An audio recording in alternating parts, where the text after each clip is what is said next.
Baba sana bir kargo gelmiş. Ne kargosuymuş oğlum? Bilmiyorum baba bir bak. Dur bir bakayım.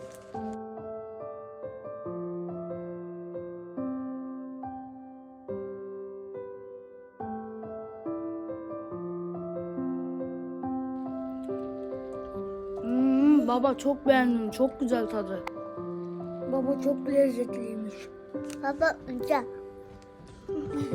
Baba güzel.